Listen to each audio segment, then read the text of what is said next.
परमात्मा को पाने तथा उसका वास्तविक लाभ प्राप्त करने के लिए पवित्र बाइबल में प्रमाण है कि प्रभु ने मनुष्य को अपना ही स्वरूप बनाया।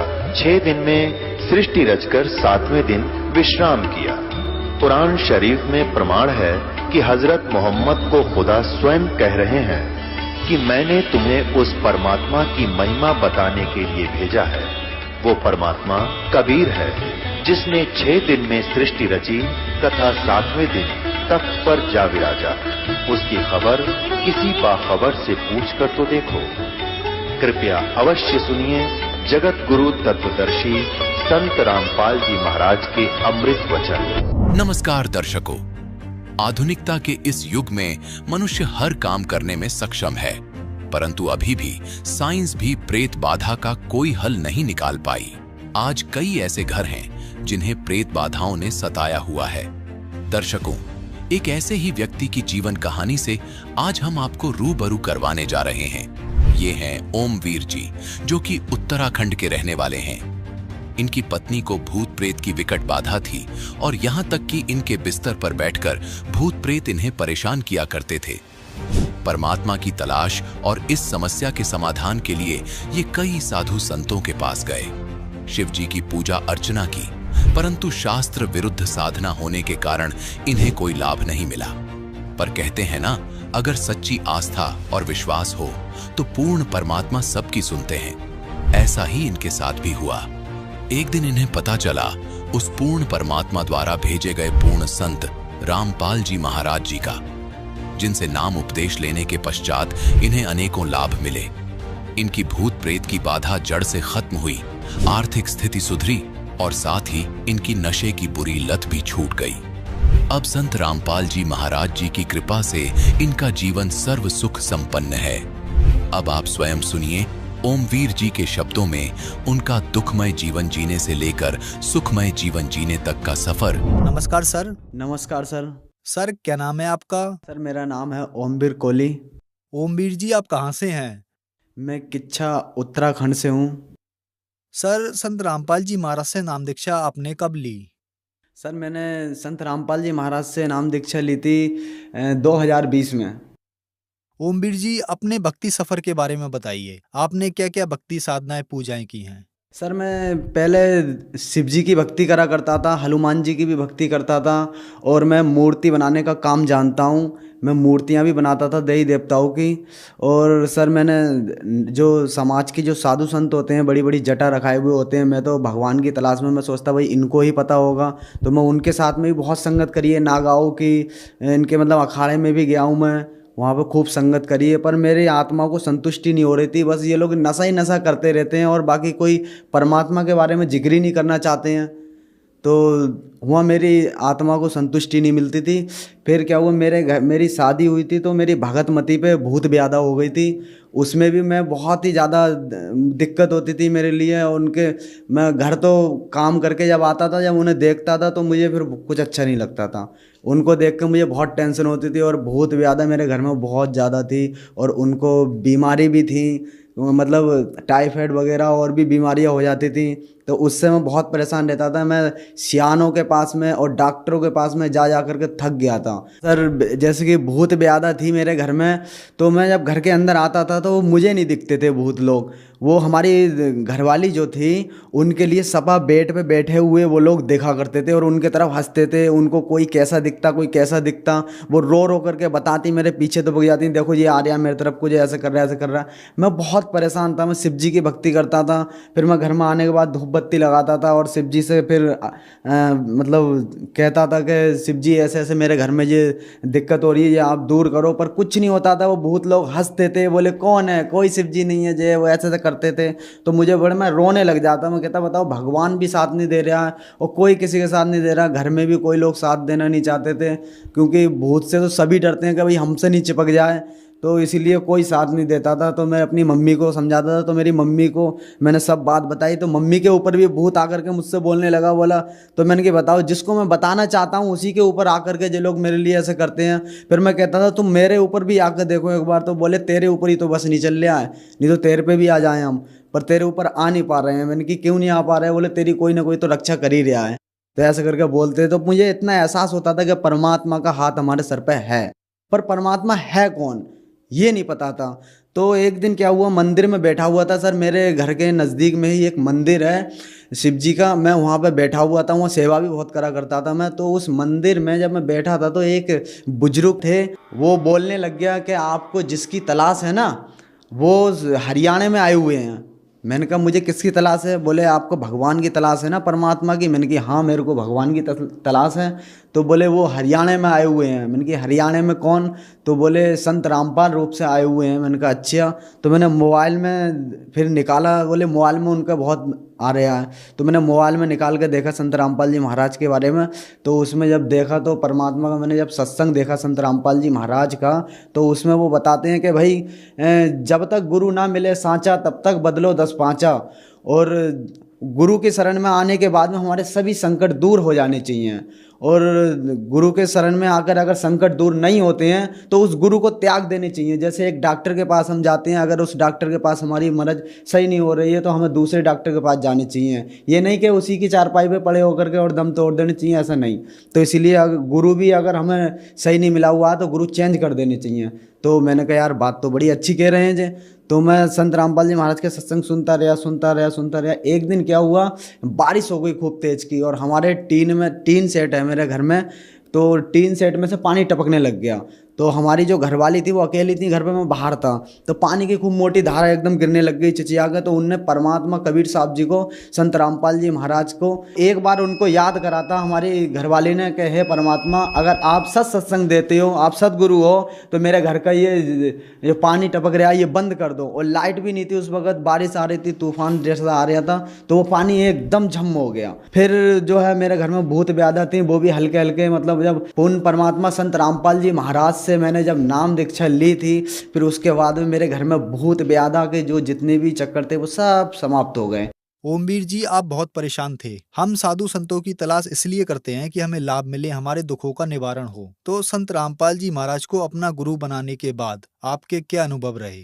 हाँ जी, मेरी परेशानियाँ दूर हुई। जैसे कि मैं पहले नाम नहीं लिया था मैंने परमात्मा से, तो मैं बहुत ही दुखी था।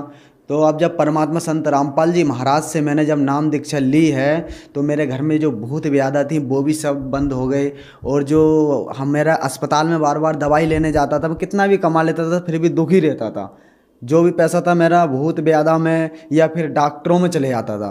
अब वो सब मेरे चक्कर कटने बंद हो गए हैं, और मैं चाहे थोड़ा कमाऊं पर परमात्मा की दया से बढ़िया से आराम से खा रहा हूं और खूब खुशी से रह रहा हूँ। संत रामपाल जी महाराज के शरण में जब से आया हूँ, जब से मुझे कोई दिक्कत नहीं है और बढ़िया सुख शांति से रह रहा हूँ मैं सर पहले नकली जो बाबा लोग हैं, जो साधु लोग, इनके साथ में पहले रहा करता था। मैं तो परमात्मा की चाहत में इनसे चिपका, तो इन्होंने मुझे नशे से लगा दिया। मैं नशे करने लग गया था। मैं बड़ी बड़ी चिलमें खूब भर करके पी जाता था उनके साथ में बैठे बैठे, और खूब मेरी आंखें चढ़ जाती थी, ये समझ लो। सुबह उठता था तब भी यही चरस पीता था चिलमों में भर के, और शाम के सोते समय तक, रात के 11-12 बजे तक ऐसे ही बनाता था, मतलब चिलमें पीते रहता था। और धूने पे बैठ करके, एक मंदिर के अंदर धूना जला करके उसमें चाय बनाते थे, कभी भोजन बनाते थे, कभी चिलम बनाते थे, वहाँ बैठ बैठ के पीते थे। मेरे पूरा शरीर सूख चुका था। परमात्मा संत रामपाल जी महाराज के शरण में जब से आया हूँ, मेरे शरीर भी अच्छा हो गया है। और पहले तो गाल वाल सब पिचक गए थे, और बहुत आंखें मेरी लाल सी हो गई थी, और खूब नशेड़ी मतलब लगता था देखने में बहुत ही। संत रामपाल जी महाराज से जैसे ही मैंने नाम लिया है, मेरे सब नशे छूट गए, और मैं आज सुख का जीवन बिता रहा हूँ। ओमवीर जी, बड़ी विडंबना है। हम साधु संतों की तलाश इसलिए करते हैं कि हमारे दुख परेशानियां दूर हों, हमें लाभ मिले। लेकिन आप जिन भी साधु संतों के पास गए, संत रामपाल जी महाराज को छोड़कर, उन्होंने आपके दुख तो दूर नहीं किए, बल्कि आपको नशे की लत लगा दी। तो जो दर्शक आज आपको टीवी पर देख रहे हैं और उनको भी ऐसा लगता है कि सभी साधु संत एक जैसे होते हैं, तो उनके लिए आप क्या कहना चाहेंगे? सर मैं भक्त समाज के लिए ये कहना चाहता हूँ, सभी संसार के लिए यही कहना चाहता हूँ कि जो नकली साधुओं से और नकली गुरुओं से जो लगे हुए हैं, उनसे दूर हटें और संत रामपाल जी महाराज के ज्ञान को समझें। वो क्या ज्ञान देने जा रहे हैं, सभी शास्त्र हमारे क्या गवाही दे रहे हैं। सभी शास्त्र एक परमात्मा की तरफ उंगल उठा रहे हैं। वो परमात्मा कौन है और वो कहाँ रहता है, इसकी जानकारी सदगुरु संत रामपाल जी महाराज सभी शास्त्रों के अनुसार बढ़िया करके समझा रहे हैं। सभी समाज से मैं यही कहना चाहता हूँ कि सतगुरु संत रामपाल जी महाराज की शरण में आएं और अपना कल्याण कराएं और ये नकलियों के चक्कर में ना पड़ें जो आपको लूट रहे हैं। अगर आपका भी इन पे विश्वास है तो आप इनसे यही पूछो कि भाई परमात्मा कौन है, कहाँ रहता है, तो ये यही कहते हैं कि निराकार है। ओमवीर जी, संत रामपाल जी महाराज से नाम दीक्षा कैसे ली जा सकती है? सर, संत रामपाल जी महाराज से नाम लेने के लिए हम सत्संग देखते हैं चैनल पे, उसके नीचे एक पट्टी आती है, उस पर नंबर छपे हुए आते हैं, उस पर नंबर पे कॉल मिलाएं और आश्रम बात करें। वो आपके किसी भी नज़दीकी नाम स्थल केंद्र का नंबर बताएंगे, वहाँ से संपर्क होगा आपका और फिर उस हिसाब से आप नाम ले सकते हैं और सतगुरु संत रामपाल जी महाराज की शरण में आ सकते हैं। धन्यवाद सर। सत साहिब। दर्शकों, अभी आपने सुना संत रामपाल जी महाराज से दीक्षा प्राप्त करके सुखी हुए भक्त के अनुभव। अब देखिए जगत गुरु तत्वदर्शी संत रामपाल जी महाराज के मंगल प्रवचन। अब वो दयालु परमात्मा हमारे लिए भटक रहे हैं, यहाँ आते हैं, अपना ज्ञान कराना चाहते हैं, हमें ये बताना चाहते हैं कि आप यहाँ के वासी नहीं हो, ये लोक ठीक नहीं है, यहां आप स्थायी नहीं हो। लेकिन आप जी ने इसका कोई विकल्प नजर आया नहीं। आप जी ने इसी व्यवस्था को अंतिम मानकर, इसी की अपनी मर्यादा बनाकर और यहां जन्मते मरते रहते हो, कष्ट पे कष्ट उठाते रहते हो। और कोई भी व्यक्ति नहीं चाहता मैं दुखी हूं, कोई नहीं चाहता मेरी मृत्यु हो, कोई नहीं चाहता मैं वृद्ध हूं, और सारा कुछ हो रहा है। हम देख भी रहे हैं कि सभी वृद्ध हो रहे हैं, सबकी मृत्यु हो रही है और कष्ट भी हो रही है, और फिर भी हम ये सोचते हैं हमें नहीं होने चाहिए। ये अच्छे से नहीं लगते। वृद्धावस्था सबसे बड़ा कहर है इस प्राणी के ऊपर। और जो परमात्मा कबीर जी की शरण में आ जाते हैं इस दयालु भगवान की भक्ति से, इनको बहुत सारा मिलता है। वृद्धावस्था में शरीर में रोग कम होते हैं और परमात्मा की भक्ति के सहारे इनका शरीर ठीक चलता रहता है। और जो परमात्मा कबीर जी की शरण में नहीं आते हैं वो वृद्धावस्था के अंदर एक महान कष्ट को भोगते हैं। हम रोगी हो जाएं तो भी हम स्वीकार कर रहे हैं, और वृद्ध हो जाएं तो भी हम कोई दिक्कत नहीं। लेकिन जब मृत्यु का टाइम आता है, मृत्यु का नंबर आता है, तब हमें अच्छा नहीं लगता, क्योंकि मुश्किल से सारा जीवन लग के तो एक परिवार बनाया, फिर एक घर बनाया, करीब चालन की तैयारी होगी। बताइए कोई सांग होया? ये क्या व्यवस्था, खा के ये व्यवस्था, और ये पता ये कंपलसरी होगा। तो इसका कारण क्या है? हम चाहे कितने दुखी हैं, मृत्यु नहीं चाहते। क्यों नहीं चाहते? क्योंकि ये कोई बढ़िया बात थोड़ी है, सारा जीवन ये जोड़ जाड़ कर बनावा सेटिंग सी करें, इतना मृत्यु हो जाती है। क्यों नहीं चाहते? क्योंकि हम ऐसे लोक से आए हैं जहां मृत्यु नहीं होती थी, जहां वृद्धावस्था नहीं होती थी, जहां पर हमारी बॉडी में कोई रोग नहीं होता था। इसलिए हमें वो बातें पक्की याद हैं, आभास है कि ऐसा नहीं होना चाहिए। तो वो उसी लोक में होगा जाकर के, यहां तो ऐसा ही होगा। कबीर साहब कहते हैं, साथी हमारे चले गए हम भी चालन हारे, कोई कागज में बाकी रह रही तातें लगी है वार। मरने वाले मर गए, शेष बच्चे ये सोचते हैं कि हमारा अभी नंबर नहीं आएगा, हम अभी नहीं मरेंगे। परमात्मा कहते हैं ये तो कोई कागज में शेष रह रही है तुम्हारी आयु, जिस दिन वो कागज पूरा होगा 1 सेकंड ना लागे, जैसे वो गया ऐसे तुम भी जाओगे। एक बार 5 पांडव महाभारत का जिक्र है। वन में 12 वर्ष का वनवास काट रहे थे। उनको प्यास लगी तो उन 5 में से सबसे छोटे ने ऊपर चढ़कर वृक्ष पर इधर उधर देखा। उसको थोड़ी सी दूरी पर एक तालाब नजर आया। तालाब ही वहां पर जल स्रोत होते थे पीने नहाने धोने के उस समय में। तो नकुल सबसे पहले उस तालाब पर जल लेने के लिए पात्र लेकर गया। वहां आकाशवाणी हुई कि पहले मेरे प्रश्नों का उत्तर दे, फिर जल लेना। नकुल ने इधर उधर देखा, कोई दिखाई दिया नहीं। उसने जल भरना चाहा, वो वहीं पर मृत्यु को प्राप्त हो गया। कुछ देर इंतजार करके दूसरा गया। उसने देखा भाई तो मरा पड़ा है, प्यास से मर गया। उसने सोचा जल पानी ले चलता हूं, उन शेष का तो जीवन बचाऊं, वो भी बहुत प्यासे हैं। आकाशवाणी उसी प्रकार हुई कि पहले मेरे प्रश्नों का उत्तर दे, पीछे जल लेना। उसने भी अनदेखा करना चाहा, वो भी मृत्यु को प्राप्त हो गया। ऐसे ऐसे 4 मृत्यु को प्राप्त हो गए। 5वां जब युधिष्ठिर स्वयं गया कि भाई आए नहीं, क्या बात है, देखूं जा करके। उसने देखा सब मृत्यु को प्राप्त है। उसने सोचा ये तो प्यास से मर गए, मरूंगा मैं भी, जल तो पी लूं, ये शौक तो हो ही गया। उसने भी पात्र उठाने की चेष्टा की जल के लिए, तभी आकाशवाणी हुई कि मेरे प्रश्नों का उत्तर दे, बाद में जल लेना, नहीं तो तेरे भाइयों जैसी हालत तेरी हो जाएगी। और यदि तो मेरे प्रश्नों का उत्तर दे देगा, तेरे भाइयों को भी जीवित कर दूंगा।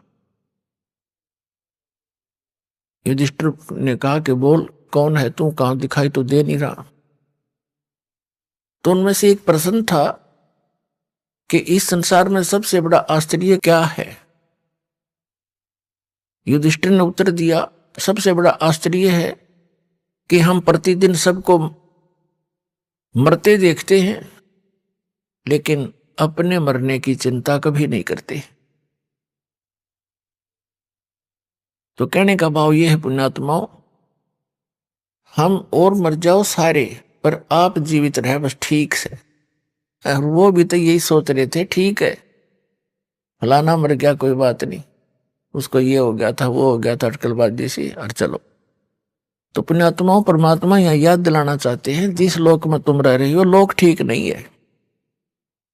अभी तक आपके पास कोई विकल्प नहीं था, आपको पता भी नहीं था कि इसका कोई समाधान भी है। अब तो कति कंप्लीट कोर्स है और पूरा समाधान है और बहुत ही आसान है। ये सबसे आसान काम था और सबसे जटिल बना दिया इन अज्ञानी संतों, महंतों, आचार्यों और शंकराचार्यों, काजी और मुल्लाओं ने, सबके धर्म गुरुओं ने, तत्व ज्ञान से अपरिचित होने के कारण। कोई हट कर रहा है एक पैर पे खड़ा होकर, कोई वैसे खड़ा होकर के, कोई किसी प्रकार कोई कुछ नाम जाप कर रहा है, कोई किसी प्रकार की क्रिया करके अपना मोक्ष मानता है। ये सबसे आसान काम है मोक्ष का, लेकिन हमें मार्ग मिले, सही दिशा ठीक मिल जाए। और अब दिशा ठीक मिल गई। जिस भी महापुरुष को परमात्मा प्राप्ति हुई है, उस परमात्मा ने ही आकर उसको यथार्थ ज्ञान दिया उनको। उनमें से कौन कौन है? आदरणीय धर्मदास साहिब जी, आदरणीय मुलुकदास साहिब जी, आदरणीय नानक देव साहिब जी, आदरणीय दादू दास साहिब जी, आदरणीय गरीबदास साहिब जी, गांव छुड़ानी, जिला झज्जर वाले, आदरणीय गीसा दास साहिब जी, गांव खेखड़ा, जिला मेरठ, उत्तर प्रदेश वाले।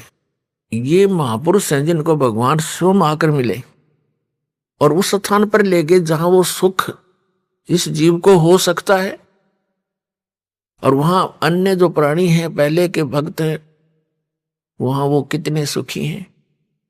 वहां कभी वृद्धावस्था नहीं होती, कभी मरते नहीं, किसी चीज का अभाव नहीं, ऐसा सुंदर शरीर है उनका, उसमें कोई रोग नहीं। तो वो परमात्मा ने अपने गवाह बनाकर वापस छोड़े। इनके अतिरिक्त और किसी को भगवान नहीं मिला, जिस कारण से उनका विधान, उनके सिद्धांत, उनके अनुभव की जो वाणी है वो इन संतों से नहीं मेल खाती। तो इससे सिद्ध है कि इनके अतिरिक्त अन्य किसी को भगवान नहीं मिला। नहीं तो निराकार बताते परमात्मा को, किसी से पूछ लो सब निराकार बताते। और जो साकार बताते हैं कि संसार साकार है, भगवान ही है, या मनुष्य जो उनके गुरु हैं अपने पति, गुरु ही परमात्मा है, यही साकार है और वैसे निराकार है। तो ये उवा बाई का ज्ञान तब तक बोलता है इंसान जब तक उसको यथार्थ मार्ग और यथार्थ ज्ञान और सही अनुभव नहीं होता। तो उन महापुरुषों ने कैसे भक्ति की, कौन से मंत्र की? आदरणीय धर्मदास साहिब जी एक व्यापारी थे और बाल बच्चेदार गृहस्थी थे। भक्ति करी, साधारण सा मंत्र है, सिंपल वे से इसकी साधना करनी है, बिल्कुल साधारण सी भक्ति है। चलते फिरते, उठते बैठते, काम करते करते, जब भी पहले मानसिक कार्य नहीं होते थे, आजकल तो जैसे कार्यालयों में काम करते हैं, मानसिक कार्य ज्यादा बढ़ा दिए काल ने। शारीरिक कार्य होते थे, कोई भी था, कपड़ा बनता था, कोई जूते बनाता था, और कोई हल जोतता था, कोई मजदूरी करता था।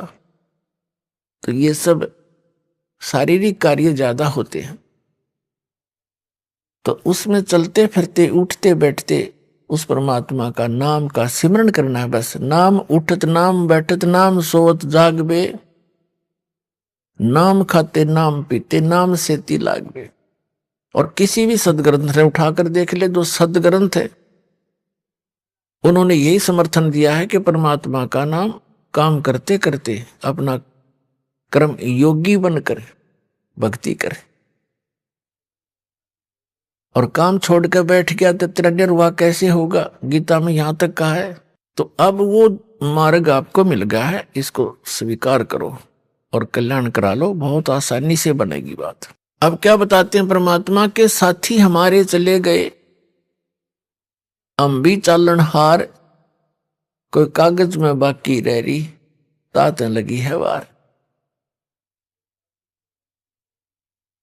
पतझड़ आवत देख कर बन रोवे मन माही, ये ऊंची टहनी पात थे अब पीले हो जाई। पात झड़नता ये कहे सुन भई तरवर राय, अब के बिछुड़े नहीं मिले ना जाने कहां गिरेंगे जाए। तरवर कहता पात से सुनो पात एक बात, यहां की यह रीति है, एक आवत एक जात। परमेश्वर कबीर जी ने अपनी प्यारी आत्माओं को तत्व ज्ञान समझाने के लिए भिन्न भिन्न प्रकार के फार्मूले अप्लाई किए हैं कि ना जाने किसके कौन सी बात चुभ जा और जीवन बदल जाए उसका। अब जैसे कुएं में बाल्टी गिर जाती है, गांव में तकरीबन कुएं अब भी विद्यमान है, पहले सभी जगह कुएं ही हुआ करते थे, ये हैंडपंप वगैरह यंत्र नहीं थे, और पानी बहुत गहरे हुआ करते थे, 100 फुट नीचे जल प्राप्त होता था जमीन में। उसकी निकालने के लिए एक पात्र बाल्टी होती थी और एक लंबा रस्सा बांधकर उस कुएं में डालते थे, फिर उसको खींचते थे, 2-3 लग के 100 फुट तो खींच के ले जाना पड़ता था, तब जल प्राप्त होता था। और कभी वो रस्सी टूट कर बाल्टी कुएं में गिर जाती थी, उसको निकालने के लिए क्या फार्मूले अपना रखे थे कि 15, 16, 20 हुक इकट्ठे बांधकर उल्टे सुलटे नो करके ऐसे करके उनको रस्सी से बांधकर गुच्छा सा बनाकर और कुएं में डाला जाता था और ऐसे घुमाते थे तो वो बाल्टी एक हुक में उलझ के और उलझ जाती थी, उसको बाहर खींच लेती। वैसे तो एक हुक भी पर्याप्त था उसको निकालने के लिए, लेकिन ज्यादा इसलिए डाले जाते हैं कि एक तो इधर उधर घूम जावे, ना लगे उसके कितने फटना हुआ, उड़ जाए नहीं। और 20-22 ऐसे डाल दिए, कोई से मत उड़ जाएगी वह। तो पुण्यात्माओं उलझीर वो बाहर आई। तो यहां हम काल के कुएं में पड़े हैं। परमात्मा ने इतना ज्ञान बोला है, ऐसे वचन बोले हैं, ना जाने किस आत्मा को और कौन सा वचन खटक गया, उसी से उद्धार हो गया। उलझ गया उसमें, वो उलझ गया तो निकल गया। तो क्या बताते हैं, जब पतझड़ आती है, बसंत ऋतु प्रारंभ होती है, कहते हैं सभी वृक्षों के पत्ते पीले हो होकर गिर जाते हैं। तो उस समय ये का वर्णन बताते हैं, हमारे ऊपर लागू करके बताते हैं कि जैसे बालक है छोटा सा, युवा हुआ, फिर वृद्ध हो गया, सफेद बाल हो गए। तो सफेद बाल हो गए तो इन्हों सोच ले भी टिकट कटने वाली है, कदे कट जाए, ये पहचान है, और हम फिर भी परवाह नहीं करते। परमात्मा कहते हैं कि वो पतझड़ आवत देख के और बन रोए मन माही, ऊंची टहनी पात थे वे अब पीले हो जाएं, नीचे गिर लग रहे पीले होकर। तो फिर क्या बताते हैं, पात जड़नता ये कहे सुन भई तरवर राय, अब के बिछड़े नहीं मिले ना जाने कहां गिरेंगे जाए। एक पत्ता टूटता हुआ मानो ये कह रहा हो कि हे तरवर राज, हे वृक्ष राजा,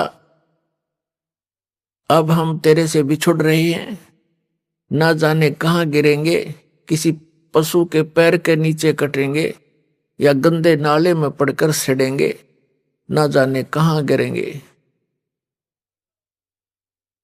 अब तरवर जैसे वृक्ष कह रहा हो उस पत्ते को, तरवर कहता पात से सुनो पात एक बात, यहां की यह है रीति है, एक आवत एक जात। जैसे पत्ते झड़ गए पतझड़ के दौरान, तुरंत ही छोटी छोटी कोपल फूट आती है उस वृक्ष पे, और 10 दिन 20 दिन महीने के बाद फिर वो हरा भरा हो जाता है। और जो पहले ऐसे ही फूटे थे, पत्ते बन गए थे, एक वर्ष उन्होंने फड़फड़ कर लिया, और एक टूट पीले बन होकर टूट के वो भी अब विनाश को प्राप्त हुए। ऐसे ही वो टूट कर गिरे, छोटी छोटी कलियां, फिर छोटे छोटे पत्ते फिर फूट आए, कोपल,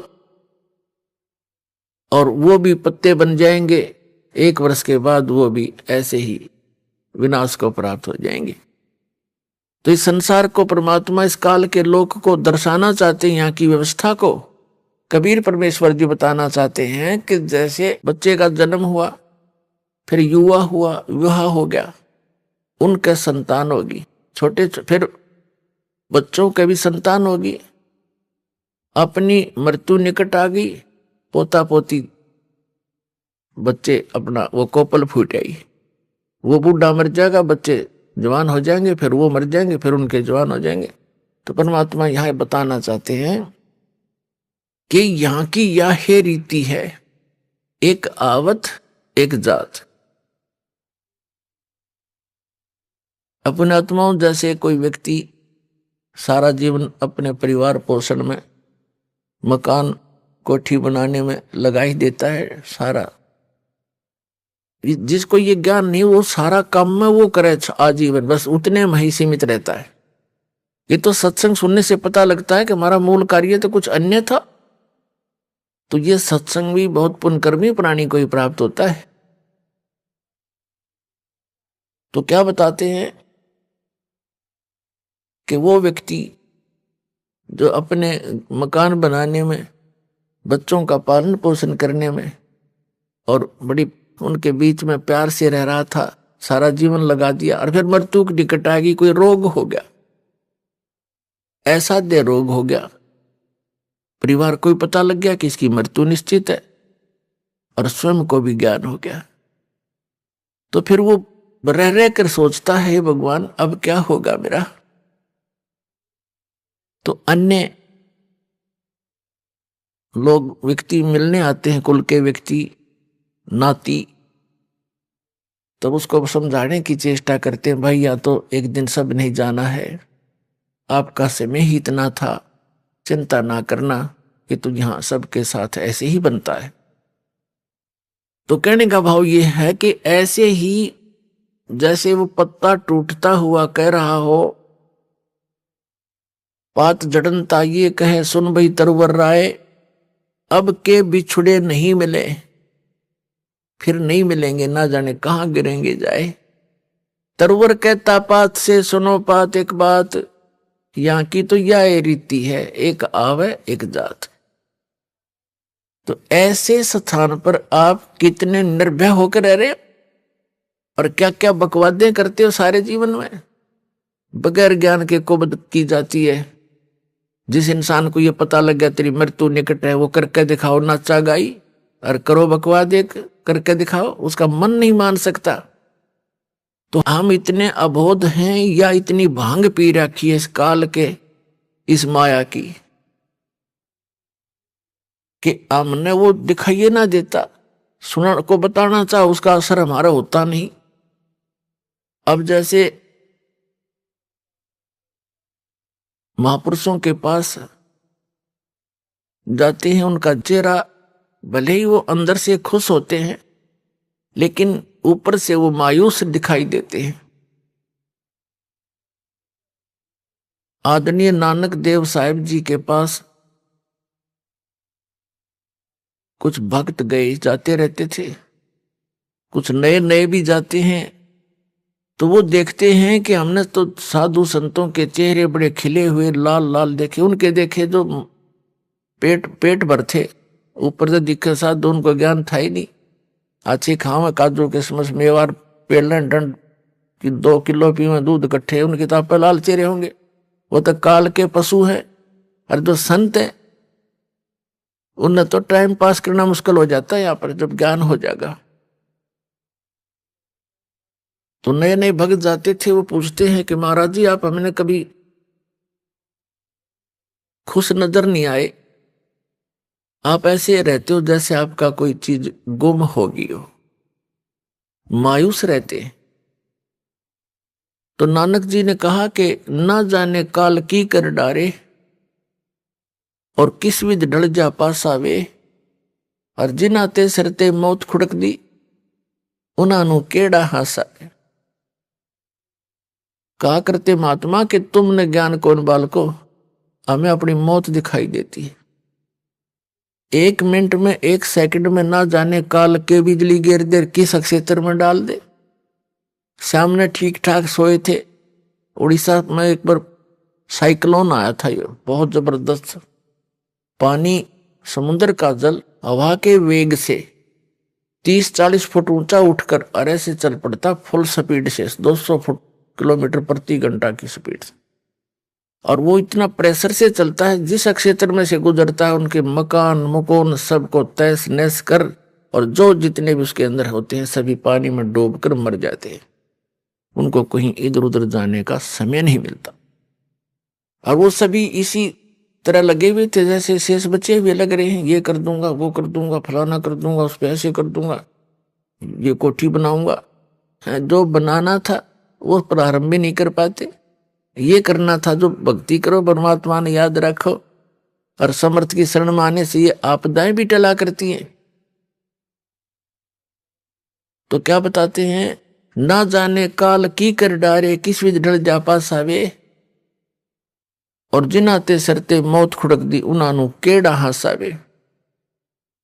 हमने तो भाई अपनी मौत दिखाई देती है, और ना जाने यहाँ क्या बिजली गिर जा, और इसलिए सावधानी बरत रहे हैं। और वहां जाने की चिंता है, कोई गलती ना हो जाए और फिर काल के जाल में फंसे रह जाए। फिर उन्होंने पूछा कि भक्तों ने पूछा, क्या आप सदा ऐसे रहते हो, क्या आपको कभी खुशी नहीं होती? संतों की जो खुशी है वो आत्मिक होती है, ऊपर लोग दिखावा नहीं होता। नानक साहब जी कहते हैं, साध मिले साढ़े साधी होंदी और विछड़ जाए दिलगिरी वे, अख दे नानक सुनो जहाना मुश्किल हाल फकीरी वे। जब मुझे मेरे भक्त, मेरे साध संगत आती है, सत्संग होता है, तो मेरी खुशी का ठिकाना नहीं होता, लेकिन वो दांदरे काट कर नहीं, अंदर से खुशी होती है। साध मिले साढ़े साधी होंदी और विछड़ जाए दिलगिरी वे, और जब ये चले जाते हैं भक्त, तब मुझे दिलगिरी होती है और चिंता सताने लग जाती है। किस चीज की? कि इनको मुश्किल से मैंने लाइन पर लाया है, विकारों से रहित किया है, उस परमात्मा को सतलोक में जाकर के देखा है, उससे प्राप्त ज्ञान के आधार से मैं इनको ज्ञान दे रहा हूं। क्योंकि आदरणीय नानक देव साहिब जी पहले हिंदू धर्म में जन्मे थे, श्री राम कृष्ण के कट्टर पुजारी थे, और ब्रजलाल पांडे के पास वो गीता पढ़ा करते थे, उनसे दीक्षा ले रखी थी। जब परमात्मा आए, उनको सतलोक लेकर गए सचखंड बेई नदी से, एक साधु रूप में आए थे, जिंदा महात्मा के रूप में, परम अक्षर पुरुष सतपुरुष, और उनको साथ लेकर सतलोक गए सचखंड, फिर वापस छोड़ा था। 3 दिन तक वो अचेत कहीं गुप्त रखे थे, उनका शरीर आत्मा को लेकर गए थे। तो उन्होंने आकर जो भी उस मालिक से वार्ता हुई, जो भी उनका आदेश था कि ऐसे ऐसे इन पुण्यात्माओं को आप भक्ति मार्ग पर लाओ, मेरा ज्ञान बताओ, और इनको केवल इतना ही अभी स्टार्ट करना, जैसे पहली कक्षा के बालक को वो ABCD ही सिखाई जाती है, ए आ ईड़ा उड़ा ये सिखाए जाते हैं, इसे आगे वो ग्रहण भी नहीं कर सकता। तो उस समय भगत समाज की ये स्थिति थी कि एकदम एक समाज से हटकर अलग से कोई क्रिया करना कोई बालकों का खेल नहीं होता। पूरा हिंदू समाज विरोधी बन गया, वो पांडे भी विरोधी हो गए, खुद पिता भी कालू राम मेहता जी भी विरोधी हो गए उन नकली गुरुओं के बहकाने सिखाने से कि ये तो ब्रह्मा विष्णु महेश को भी नहीं मानता, ये तो शंकर जी की पूजा भी नहीं मानता, ये तो इससे ऊपर भगवान बताता है, नास्तिक पैदा हो गया। लेकिन उन्होंने परवाह नहीं करी, आंखों देख रहे, कौन माने उनको उतरुआ की बता, फिर जिसने आंखों देखा भगवान को सारा। तो इसलिए वेदों में वर्णित है कि वो सतपुरुष स्वयं आता है यहाँ, अपने अच्छी आत्मा को मिलता, जो दृढ़ भक्त होते हैं उनको अपने से परिचित कराता है, उनको उपदेश देता है। तो ये दृढ़ भक्त थे जिनको परमात्मा मिले। सारा समाज एक तरफ था, पूरा हिंदू समाज, और नानक साहिब जी एक तरफ थे, डगमग नहीं हुए। ढूंढा, अपने जितना भी मेहनत करी, खूब जगह जगह प्रचार किया, फिर प्रचार किया हुआ 10-12 वर्ष प्रचार किया उन्होंने। तो ऐसी बात नहीं, कुछ एक व्यक्ति पुण्यात्मा उनके ज्ञान से परिचित हुए, लेकिन बहुत कम। फिर वो एक स्थान पर रहने लगे, अपने घर पर ही 16 वर्ष अपने घर पर रहे, फिर अपना खेती का कार्य भी करते थे और सत्संग भी करते थे। तो भगत जन आने लगे, वहां सत्संग सुनने लगे। तो नानक साहब जी कह रहे थे कि भाई इनको मुश्किल से दिशा दी है, और जब ये यहां से जाते हैं सत्संग सुनकर, मुझे इनकी चिंता सताने लग जाती है कि कोई काल का दूत इनको फिर से भ्रमित ना कर दे, परमात्मा के बच्चों को फसल में कोई कीड़ा ना लग जा। और जब ये वापस आ जाते हैं एज इट इज अगले सत्संग में, तो मेरी खुशी का ठिकाना नहीं रहता कि मेरी फसल परमात्मा का बाग सुरक्षित है। साध मिले साड़ी साधी होंदी, विछड़ जा दिलगिरी वे, अख दे नानक सुनो जिहाना मुश्किल हाल फकीरी वे। कि यह भक्ति बड़ी मुश्किल बना दी, क्योंकि सत्य ज्ञान देने वाला एक, मिसगाइड करने वाले अनेक। तो एक उस समय एक की बात को स्वीकार करना हंसी खेल नहीं होता।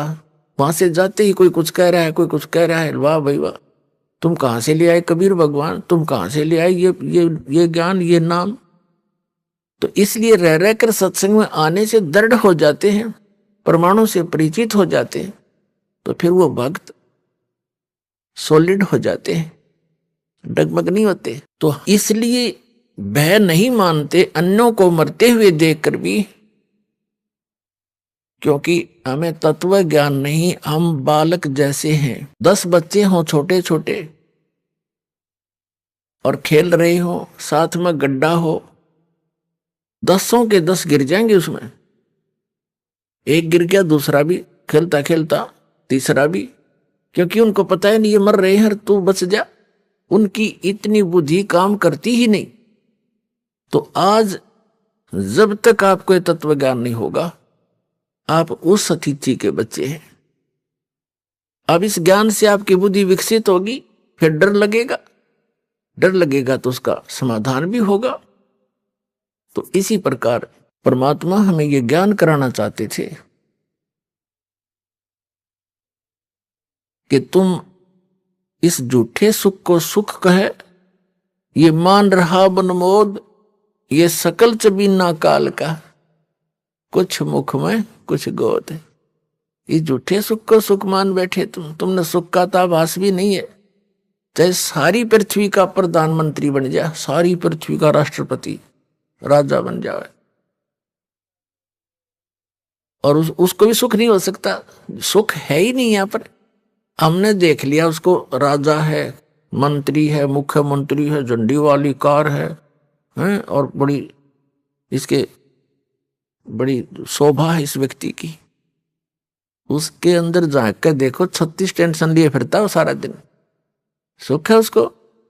यहां सुख है ही नहीं। सुख होगा कैसे? नमक के बोरे में और बूरा का, खांड का, चीनी का टेस्ट कोई खोज रहा है तो खोजता रहे, उसमें है ही नहीं वो टेस्ट।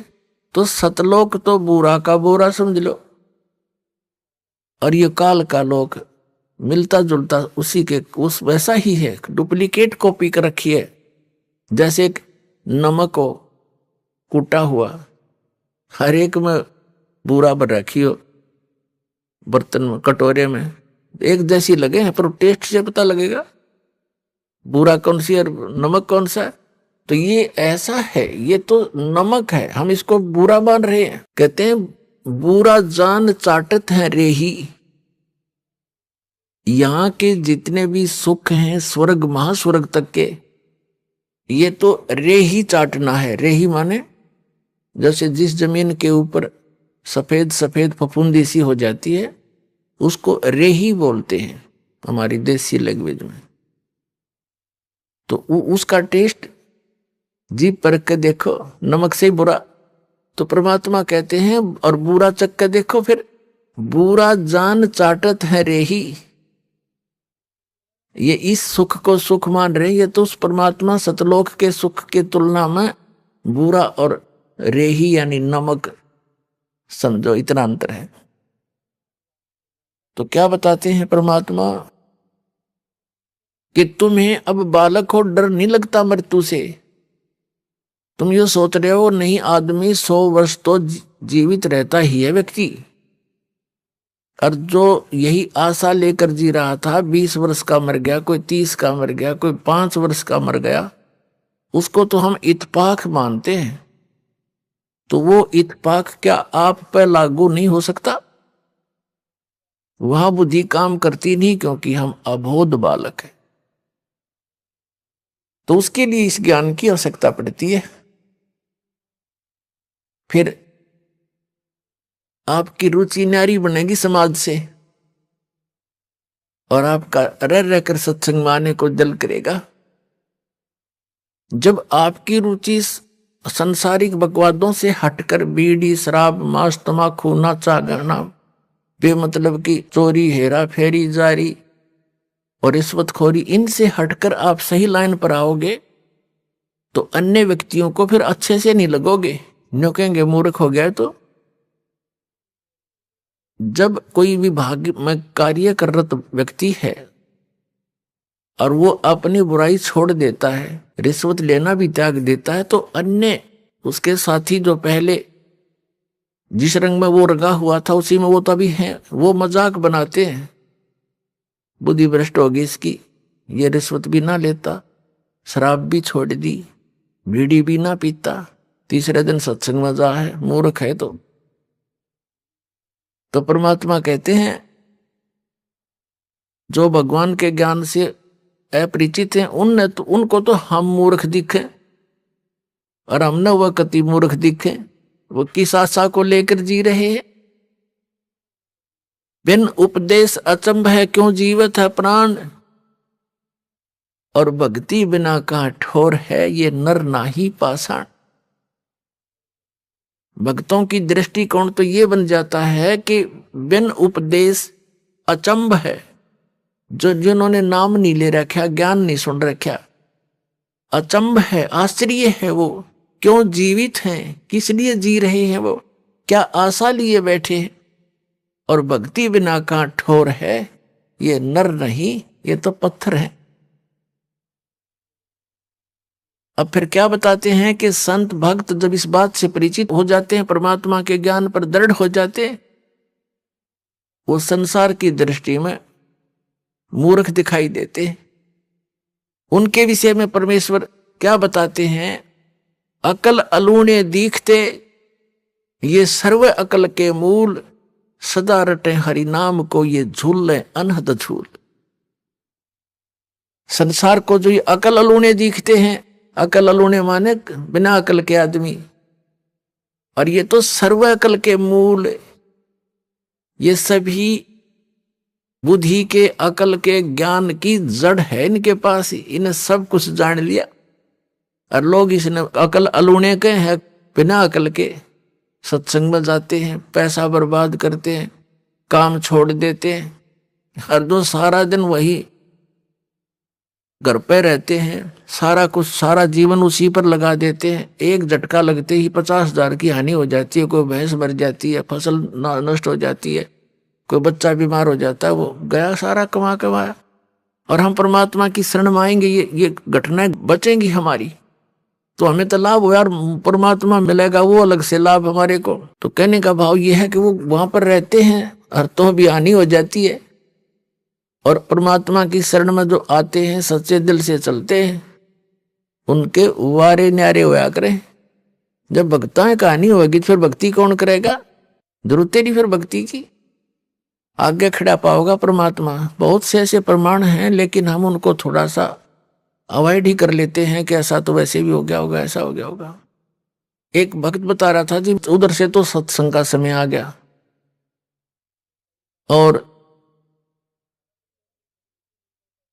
खेत में सिंचाई भी करनी अनिवार्य थी,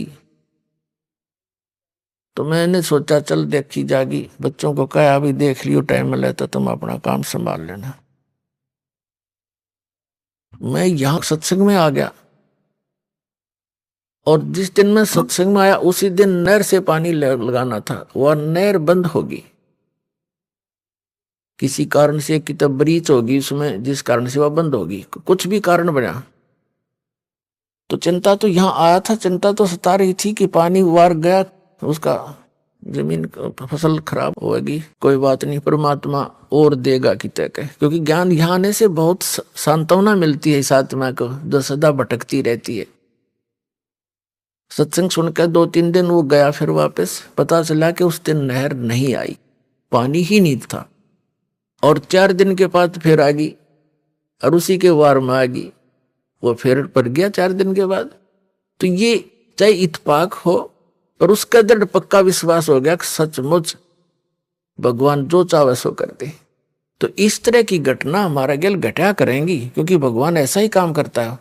अपने जन के लिए कहते 100 साल सिद्धर मैं करूं अपने जन के काज, एक मेरे ऊपर विश्वास तो करके देखो।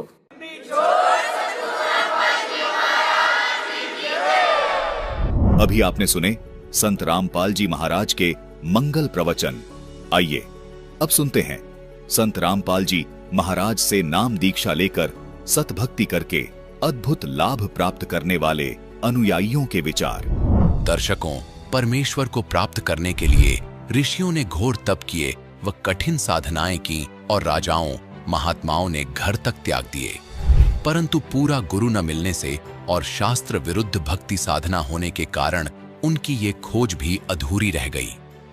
आज हम आपको रूबरू करवाने जा रहे हैं राम सिंह साहू जी के आध्यात्मिक सफर की कहानी से।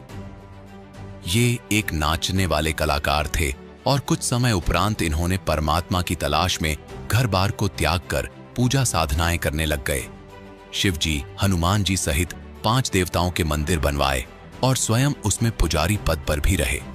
यहां तक कि ये साधु बनने के बाद मनमाने आचरण में इतने लिप्त हो गए कि 25 वर्ष तक लगातार नशे का सेवन कर इन्होंने अपना शरीर भी खोखला कर लिया।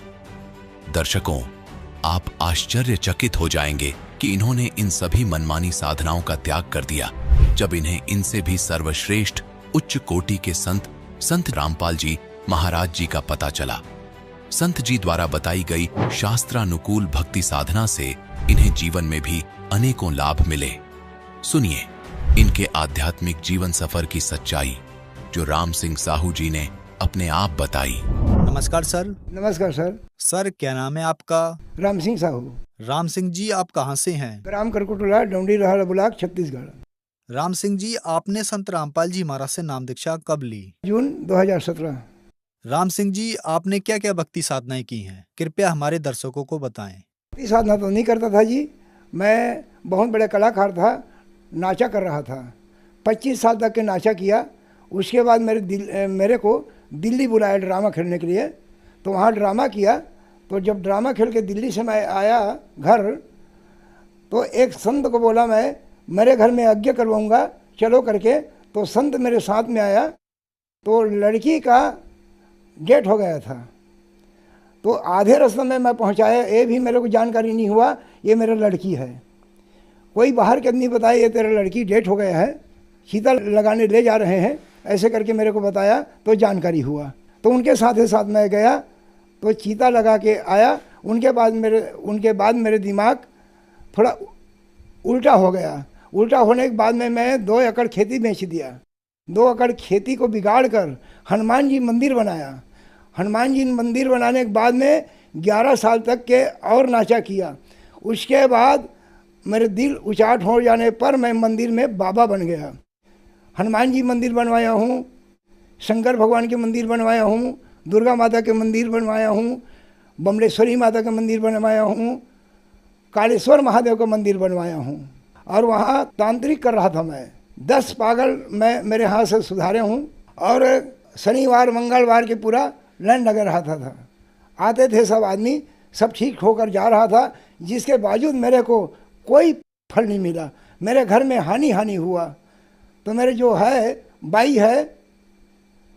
बाई भी ख़त्म हो गया, ना बीमार ना कुछ ना कहीं, बाई भी ख़त्म हो गया। अब बाई के पास जाने के बाद में मेरे को ये नहीं मालूम है मेरा बाई ख़त्म हो गया है। मैं घर से भिक्षा मांग के निकल गए थे मेरे परिवार से।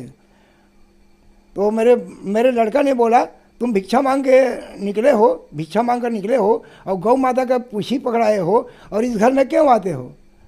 तो मैं बोला मैं साधु तो बनने के लिए बन गया हूँ, बाकी मेरे घर आने के लिए मेरा इच्छा ही हो जाता है, तो मैं क्या करूँ?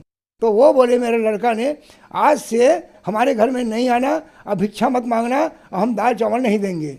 यदि तुम हमारे बात मानोगे तो इस घर में आना, भिक्षा मत मांगो, संत रामपाल महाराज के शरण में आ जाओगे तो वहाँ पालन पोषण करेंगे। तो वहाँ से मैं बोला भाई हनुमान जी से बढ़ के संत रामपाल महाराज थोड़ी है, हनुमान जी से बढ़ के शंकर भगवान से बढ़ के संत रामपाल महाराज थोड़ी है। 5 मंदिर के पुजारी था मैं, जीत कर रहा था परिवार से, मेरे बेटा बहू से जीत कर रहा था। तब वो बोले देखो एक हम सत्संग सुना रहे हैं आपको संत रामपाल महाराज का, तुम सुनना, ज्ञान को समझना और ज्ञान को समझ के ही नाम दान लेना। तो मेरे को सत्संग सुनने के लिए एक मोबाइल में डाल दिए। तो मैं 2 महीना तक के सत्संग सुना मैं, और 2 महीना तक के सत्संग सुनते सुनते ब्रह्मा विष्णु महेश का माँ बाप कौन है और उनका जीवन मरण होता है, ऐसे करके मैं सुना। तो मैं रबाक रह गया। मैं नाम लेने वाला नहीं था संत रामपाल महाराज का। सब एक बात को सुना मैं, तो मेरे आत्मा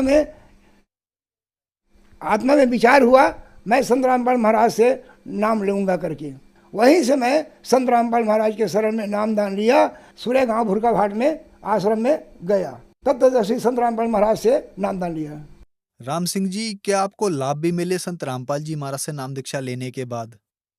लाभ तो बहुत मिला है जी। तत्वदर्शी संत महाराज के शरण में गया मैंने, तब जानकारी हुआ ये नशा नहीं करना है। मैं जब पहले जगत में था तो शराब एक दिन में 3 बाटल 4 बाटल पी गया था, और जब साधु बनने के बाद में एक दिन में 30 चिलम गांजा पी रहा था। करीब 2 बोरा गांजा खत्म हो गया। सर जी, ये मेरा फोटो है जो बाबा मैं बना था। अब मैं जर्जर हो गया था, कोई देवेंद्र का मेरे को लाभ नहीं मिला, बहुत नुकसान हुआ। ये मेरा बाबा बनने का 30 चिलम मैं गांजा पिया हूँ, और 2 बोरा गांजा खत्म हो गया है। एक दिन में 30 चिलम गांजा पीता था मैंने। संत रामपाल महाराज के शरण में जब आया हूँ तो मेरी जिंदगी सुधार हो गया और मेरे परिवार सुख शांति है। 25 साल तक नशा किया जी, नशा छूट गया भगत जी। मेरे को डॉक्टर ने बोला तुम मेरे बात नहीं मानोगे तो आप मर जाओगे, 1 महीना में आपका डेट हो जाएगा। तो मैं बोला 1 महीना में डेट हो जाएगा। तो मैं संत रामपाल महाराज के परमात्मा के शरण में गया, तो भक्ति को जब जारी किया, जैसे मंत्र मिला मेरे को संत रामपाल महाराज का, वैसे मेरा नशा छूट गया। 5 ड्राम दारू पिया था मैं, 25 साल तक दारू पिया हूँ मैं, और दारू पीते पीते मेरा शरीर खोखला हो गया था। यदि संत रामपाल महाराज तत्वदर्शी संत रामपाल महाराज के शरण में नहीं आता तो नहीं बात सर जी, बहुत मुश्किल से मैं बाँचा हूँ। और बोले तेरा आँखी जो एक है वो भी खराब हो जाएगा, ऑपरेशन करवाना पड़ेगा, डॉक्टर ने बोला। तो मैं ऑपरेशन नहीं करवाया, मैं भक्ति दिया संत रामपाल महाराज जी, उसके मंत्र को मैं जाप किया और भक्ति किया, तो मेरे आँखी को ऑपरेशन करवाने का कोई ज़रूरत नहीं। ऐसा तो मतलब बहुत लाभ मिला है। बाकी मुख्य लाभ को बता रहा हूँ। 2-3 बार मैं एक्सीडेंट हुआ हूँ, वही बचा हूँ, और सत्य मार्ग के भक्ति मिला है। मेरे परिवार सुख शांति है और भक्ति कर रहा हूँ। अब सभी मिलकर भक्ति कर रहे हैं, हमारा 6 परिवार है। सर, आपने बताया कि आप 5 मंदिरों के पुजारी रहे हैं। आप उम्र के इस पड़ाव में आ गए हैं और अब आपको संत रामपाल जी महाराज से नाम दीक्षा मिली। सर, संत रामपाल जी महाराज जी के बारे में आरोप कह लो या लोगों की धारणा कह लो कि वो ब्रह्मा विष्णु महेश की भक्ति छुड़वाते हैं, देवी देवताओं की भक्ति छुड़वाते हैं। आप मंदिरों के पुजारी रहे हो, लंबे समय से आप पूजाएं करते रहे हो, आपके क्या विचार हैं इन बातों पर? वो कहाँ सही है जी, मेरे को कोई मतलब सही नहीं मिला। जितने मैं भक्ति किया भारी बर्बाद हो गया। और ब्रह्मा विष्णु महेश का देवी देवता का भक्ति छुड़ाते हैं करके कहते हैं, तो वो तो मूर्ख का काम है। वो सत्यदर्शी संत राम ये बताता है, सब देवी देवता के विधि विधान के अनुसार भक्ति बताता है, और उनके भक्ति विधि विधान के साथ भक्ति बताकर रास्ता बताता है। और उनके साधन में चलो, उसके नियम में चलो, उसके संयम में चलो, आपको बराबर लाभ होगा, आपके परिवार सुख रहेगा, ऐसे करके बोलता है संत रामपाल महाराज। तो नियम संयम में चलना सार है। सर, आप बहुत ज्यादा नशा करते थे, आप पहले बहुत पूजाएं भी करते थे, आप मंदिर के पुजारी भी थे, तो वहां आपने पूरी कोशिश की, आपका नशा नहीं छूट पाया, और संत रामपाल जी महाराज से नाम दीक्षा लेने के बाद आपका नशा छूट गया। सर, ऐसा कैसे हुआ? एक तत्वदर्शी संत है जो सच्चा मंत्र देता है। जैसे वो मंत्र दिया ना, मेरे को इधर जाने का उधर जाने का कोई मतलब नहीं पड़ा। जैसे मंत्र दिया, जैसे मंत्र मिला मेरे को, वैसे नशा पूरा समाप्त हो गया। गांजा पीना, बीड़ी पीना, दारू पीना। सर, संत रामपाल जी महाराज से जो मंत्र आपको मिला उससे आपको लाभ मिले, आपका नशा छूटा। अगर वो मंत्र कोई प्राप्त करना चाहे तो कैसे प्राप्त कर सकता है? कई मतलब नामदान केंद्र है, वहाँ पर कई टीवी में गुरु जी का सत्संग आता है, उसमें पट्टी चलती है, पट्टी में चलती है, उसमें नंबर लिखा रहता है। उस नंबर को लिख कर ज्ञान को समझ कर नाम ले सकता है। संत रामपाल महाराज से नामदान ले सकता है। धन्यवाद सर। सत साहेब।